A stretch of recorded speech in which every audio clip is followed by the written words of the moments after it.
الفاتحة.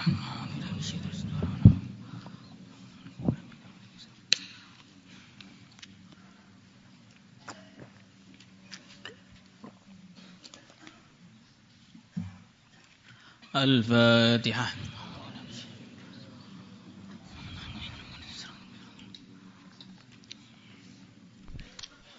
Halaman 113 atau 112.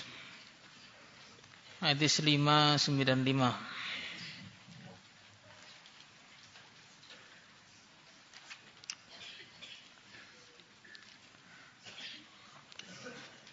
Seratus berapa ini? 11. Halaman 595. Ya, 595. Bismillahirrahmanirrahim. Thawabu it'amit ta'am liwajhillahi ta'ala. Pahala memberikan makanan untuk mencari ridha Allah Ta'ala. Qala Allah Ta'ala wa yut'imuna at-ta'ama 'ala hubbihi miskinan wa yatiman wa asira. Innama nut'imukum liwajhillah la nuridu minkum jazaa'an wala syukura. Inna nakhafu min rabbina yawman 'abusan qamtarira. Wa waqahumullahu syarra dhalikal yawmi wa laqahum nadratan wa surura.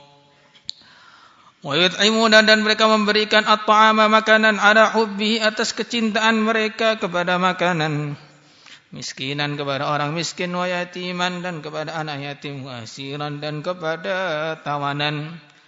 Innama nut'imukum liwajhillah, hanyalah kami memberikan kalian makan untuk mencari ridha Allah. La nuridu minkum jazaan, kami tidak menginginkan dari kalian balasan, wala syukuran, dan tidak pula ucapan terima kasih. Inna, sesungguhnya kami, nakhafu, kami takut, min rabbina, dari Tuhan kami, yauman, pada suatu hari, abusan, yang banyak orang bermuka masam pada waktu itu, qamtarira, yang banyak kesulitannya atau yang panjang. Waqahum, maka telah menjaga mereka Allah syarra dzalikal yaumi, keburukan hari itu, walaqahum, dan memberikan kepada mereka nadratan, kecerahan, wasururan, dan kegembiraan. Wa yut'imuna at-ta'ama 'ala hubbihi. Di sini Allah Subhanahu wa taala memuji orang-orang yang takwa kepada Allah. Orang-orang yang menjadi penduduk surga nanti ketika di akhirat. Di antara sikap mereka, mereka memberikan makanan, sedekah, ala hubbihi, padahal mereka masih cinta perkara tersebut. Bukan kok yang diberikan tuh barang bekas, barang yang sudah dia tidak selera, barang yang memang dia tidak cinta, tidak ada hasrat kepadanya, tidak. Yang diberikan itu adalah barang-barang yang dicintainya, dan dia memang cinta kepada perkara tersebut. Dalam hadis yang sahih disebutkan, ada seorang bertanya kepada baginda Rasulullah sallallahu alaihi wasallam, sedekah mana yang paling utama? Sedekah yang paling utama adalah sedekah ketika masih sehat, masih punya keinginan yang kuat untuk mendapatkan kekayaan, masih ada kekhawatiran yang begitu besar atas tertimpa kefakiran.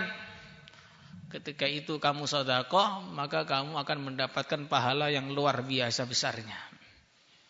Dengan sedekahnya sudah akhir, menjelang kematian, sudah divonis sama dokter, besok bapak mati. Kemudian baru, ini harta ini saya sedekahkan, harta ini saya sedekahkan. Itu enggak perlu disedekahkan pun akhirnya juga jadi punya orang, besok mati. Jadi ini ketika orang sudah seperti ini, dia sedekahnya itu sudah tidak ada kecintaan lagi terhadap harta tersebut. Akan nilainya kurang, walaupun tetap masih ada nilainya. Tapi nilainya itu kurang, tidak sama dengan nilainya orang yang sedekah ketika dia itu cinta kepada barang tersebut dan memang masih butuh kepada barang tersebut. Tapi ya orang yang sedekah ketika sudah mau mati atau ketika dia sakit atau sedekahkan barang bekas itu jauh lebih baik daripada yang tidak sama sekali. Dalam satu hadis juga disebutkan kalau orang dia memiliki pakaian baru kemudian doa alhamdulillahilladzi kasani ma uwari bihi aurati wa tajammalu fi hayati, kemudian dia ambil pakaiannya yang sudah usang disedekahkan, maka dia akan selalu dijaga oleh Allah, ditutupi oleh aibnya oleh Allah ketika hidup maupun ketika sudah mati. Jadi masih ada nilainya juga, tapi belum nilai yang tertinggi. Karena nilai yang tertinggi lang tanalul birra hatta tunfiqu mimma tuhibbun. Yang tertinggi itu kalau yang paling dicintai diinfakkan. Nah, itu berarti yang tertinggi. Nah, kalau yang sudah usang diinfakkan, ya sudah lumayan. Sudah usang masih disimpan. Nah, sempurna. Sempurna fakirnya pada hari kiamat. Karena dari kiamat ya orang itu tergantung amalannya ketika di dunia. Di dunia enggak pernah ngapa-ngapain, ya di akhirat enggak ada apa-apanya. Wa yut'imuna at-ta'ama 'ala hubbihi, miskinan kepada orang miskin. Orang yang enggak punya pekerjaan atau hartanya kurang. Wa yatiman kepada anak yatim, orang yang sudah ditinggal mati orang tuanya. Wa asiran dan tawanan. Para ulama mengatakan maksud tawanan ini ya bisa jadi tawanan perang, bisa jadi budak-budak, bisa jadi pembantu-pembantu, bisa jadi buruh-buruh, bisa jadi istri juga. Itu masuk dalam asyirah ini. Innama nut'imukum liwajhillah, kami memberikan makan kepada kalian hanya untuk mencari ridha Allah. La nuridu minkum jazaan wala syukura. Kami tidak menginginkan dari kalian balasan apapun dari pemberian ini dan tidak pula menginginkan ucapan terima kasih. Ini dari orang yang memberi itu sikapnya begitu. Ini sikapnya orang yang memberi, jangan sampai ada keinginan bahwa kita diberi balasan ganti, kita dikasih ucapan terima kasih, kita dipuji-puji, jangan dicari. Karena sebenarnya ada orang yang menerima sedekah kita harus berterima kasih kepada dia, bukan dia berterima kasih kepada kita.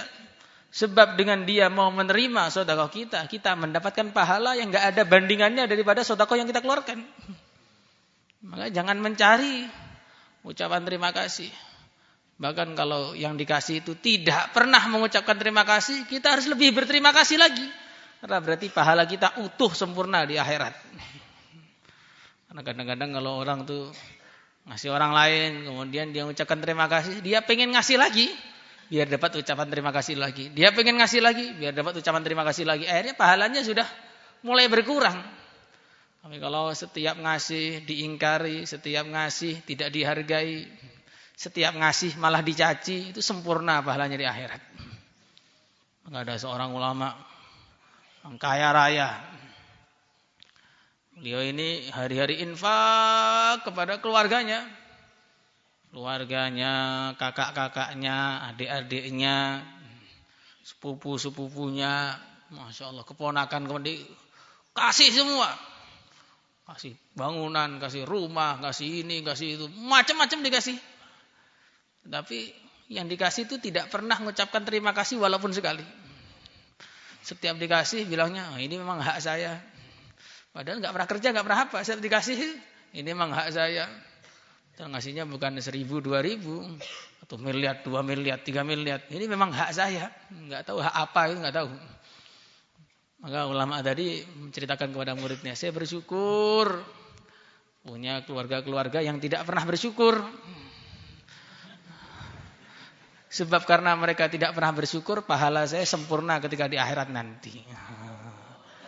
Jadi ini cara fikirnya orang yang memberi.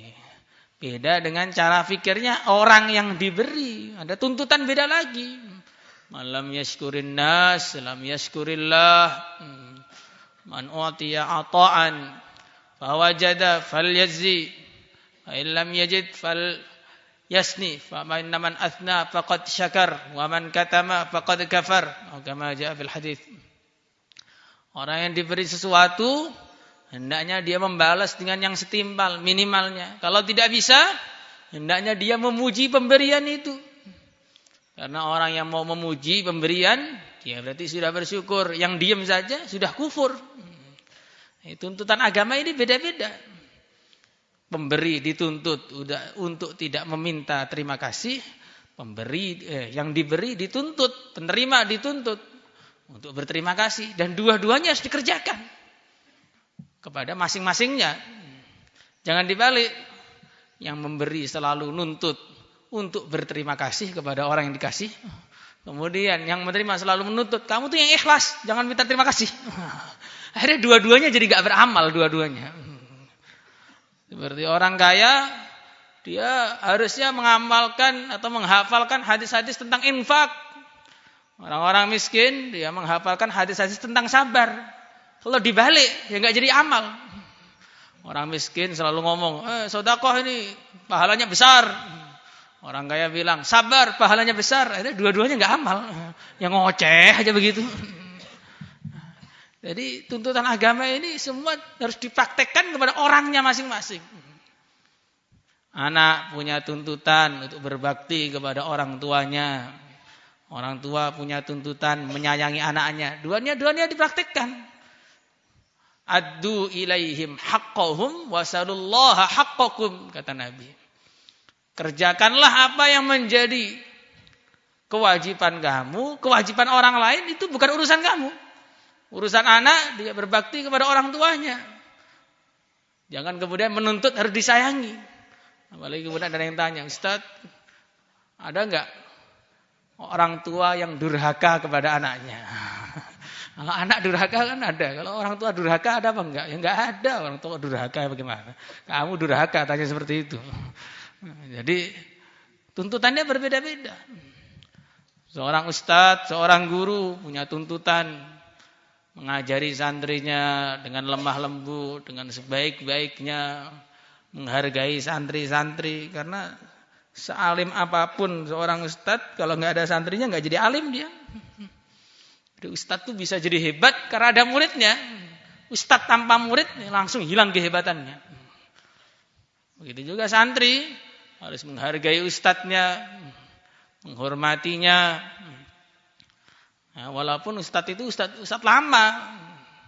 Kadang-kadang ini santri baru lulus daurah, bajunya baru hijau sedikit, sudah nggak bisa nunduk lagi. Ketemu ustadznya yang zaman kelas 1 sudah nggak kayak kenal aja. Bahkan kadang-kadang itu saya lihat tuh, Masya Allah, dia belum lahir ustadz itu sudah jadi ustadz sebenarnya. Begitu dia jadi ustadz tuh ngobrol biasa kayak teman baru kemarin sore. Tepuk-tepuk pundaknya, sabar ustadz, Masya Allah. Ini terjadi ini. Apalagi di daerah-daerah sana itu kadang-kadang, Masya Allah, kurang beradab, lupa. Walaupun sama-sama ustadz yang lulus tahun 90-an dengan ustadz yang baru lulus 2022 ya nggak ada samanya sama sekali. Jadi ini tuntutannya berbeda-beda. Dan dua-duanya harus dikerjakan. Pihak pemberi, pihak ustadz, pihak orang tua. Dia punya tuntutan-tuntutan. Pihak orang kaya punya tuntutan-tuntutan. Ya, orang yang miskin, yang menerima pemberian, santri, anak, orang yang lebih muda juga punya tuntutan-tuntutan. Semuanya dikerjakan. Kalau sama-sama dikerjakan, dua-duanya masuk surga. Tapi kalau sama-sama nggak dikerjakan, dua-duanya masuk neraka. Yang memberi, dia meminta untuk dikasih ucapan terima kasih. Kemudian yang menerima, dia tidak mau berterima kasih. Akhirnya dua-duanya nggak dapat pahala. Malah dua-duanya berdosa semua. Berdosa karena riya dan berdosa karena tidak syukur. Makanya semua tuntutan agama ini kita pelajari semua. Sehingga setiap kita dalam posisi apapun, kita bisa menjadi yang tepat dalam posisi tersebut. Insyaallah semuanya. Inna nakhafu min rabbina yawman abusan qamtarira. Kenapa mereka bisa ikhlas dalam beramal? Karena mereka ini fikirnya akhirat. Orang itu tidak akan bisa sukses ngamalkan agama dengan baik kalau dia ini tidak mikir akhirat. Karena dunia ini ujian. Orang amal kadang-kadang sepertinya tidak mendapatkan kemudahan. Orang yang tidak amal sepertinya malah mendapatkan kenyamanan, pangkat dan jabatan. Maka kalau pikirannya dunia ya nggak bisa.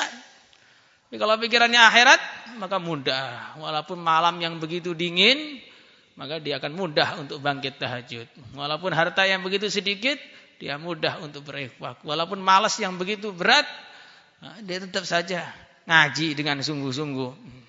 Karena pikirnya akhirat. Tapi kalau orang pikir dunia itu menunda, sampai akhirnya berangkat ke akhirat tidak punya bekal apa-apa. Maka kita ini menghadapi perkara yang besar.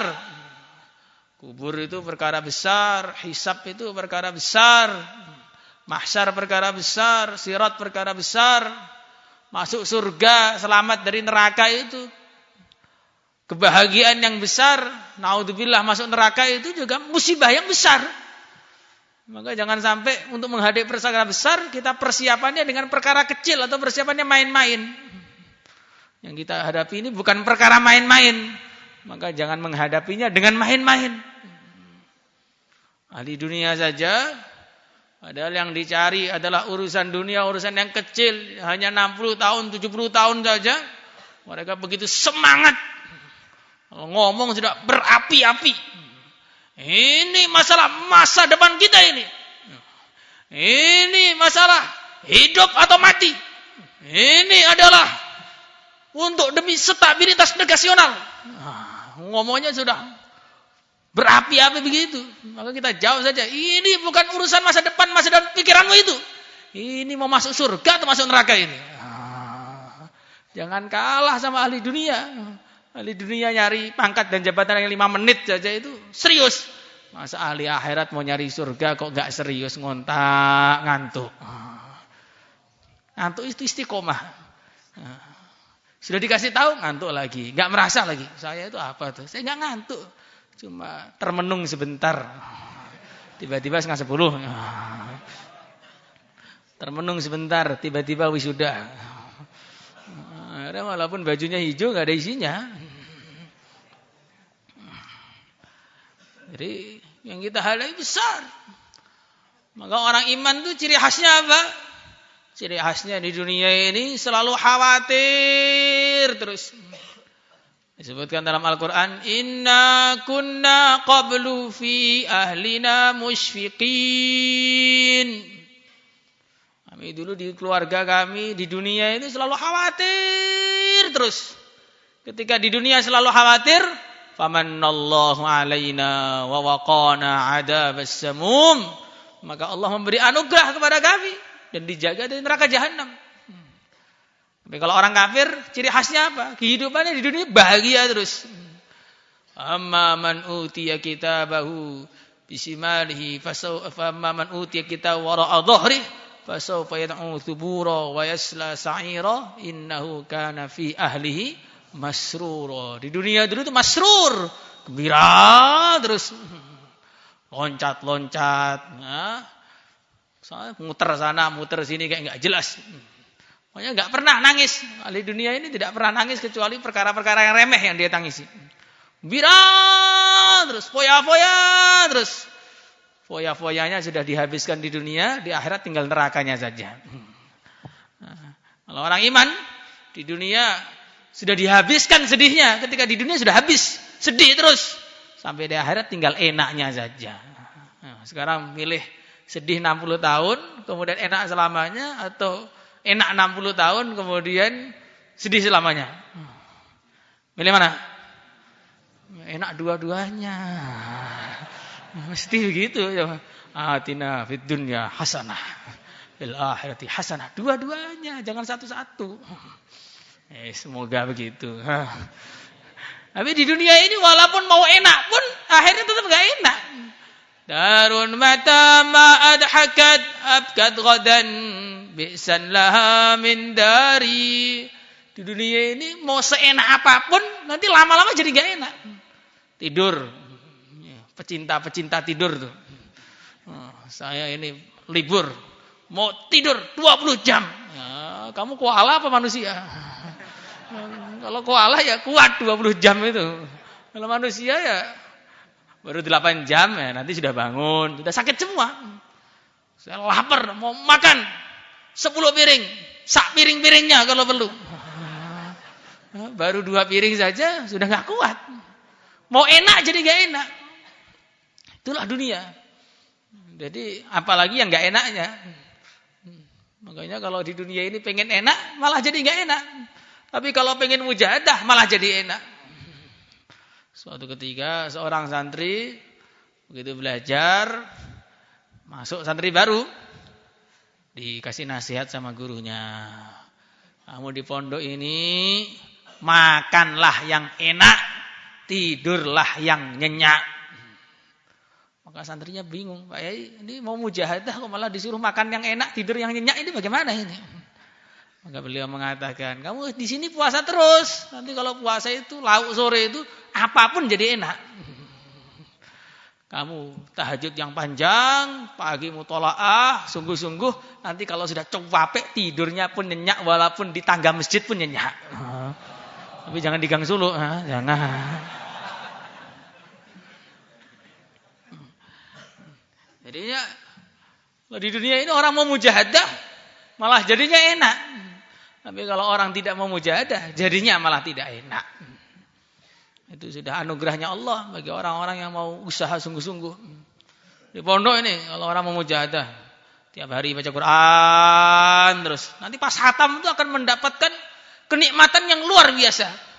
Tapi kalau yang pengennya enak terus, mulai 6:30 nanti ngobrol sebentar, jam 7 izin beli khidmat, 7:30 ke toilet, jam 9 persiapan tidur.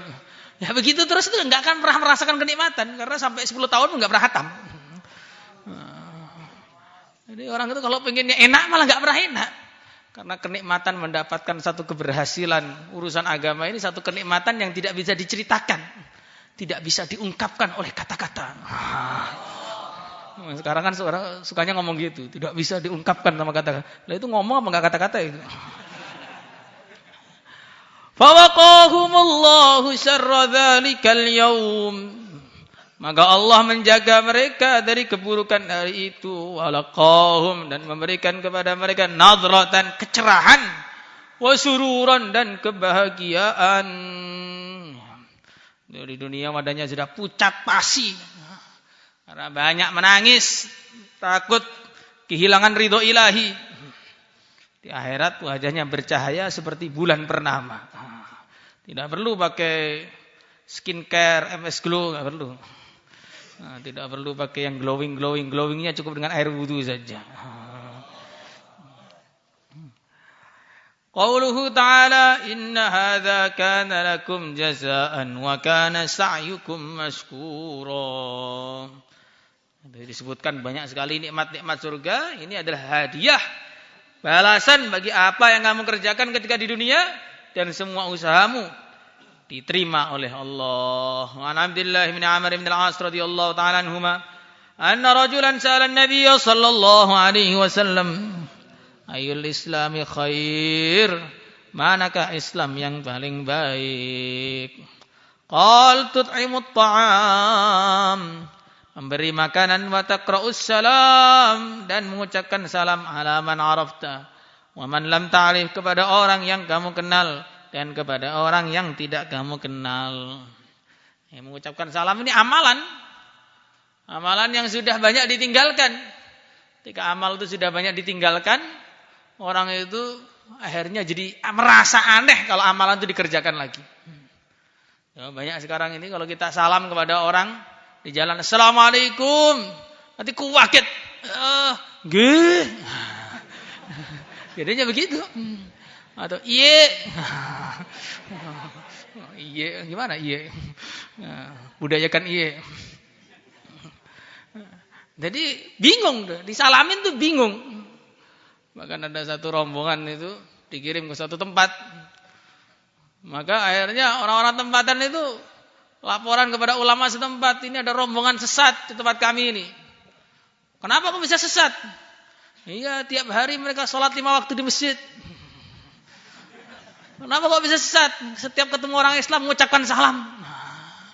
Jadi perkara-perkara yang aslinya kebaikan itu kalau tidak kita perjuangkan, tidak kita praktekkan, lama-lama kebaikan jadi keanehan jadinya. Dan banyak jamaah-jamaah yang dikirim ke daerah-daerah itu, ketika mereka adzan subuh, teriakin sama satu kampung, apa ini? Kok pagi-pagi adzan? Ini bukan maghrib kok sudah adzan bagaimana? Itu masih mending. Ada lagi yang adzan, ya, maghrib padahal. Dimarahin. Ini bukan hari Jumat, Pak. Di sini adzannya hari Jumat saja. Masya Allah. Coba bayangkan. Ketika amal itu tidak kita usahakan, tidak kita perjuangkan, tidak kita rawat. Akhirnya adzan itu kalau bukan hari Jumat jadi aneh. Bayangkan adzan kok nggak hari Jumat nggak aneh. Nanti lama-lama Jumatannya seperti sebagian negara itu dulu Jumatannya itu hari Ahad. Nah, karena hari Jumat sibuk, hari Ahad aja Jumatannya. Ayo. Sekarang terus mau bagaimana ini? Kemudian kita nggak pikir umat, malah pikir Piala Dunia.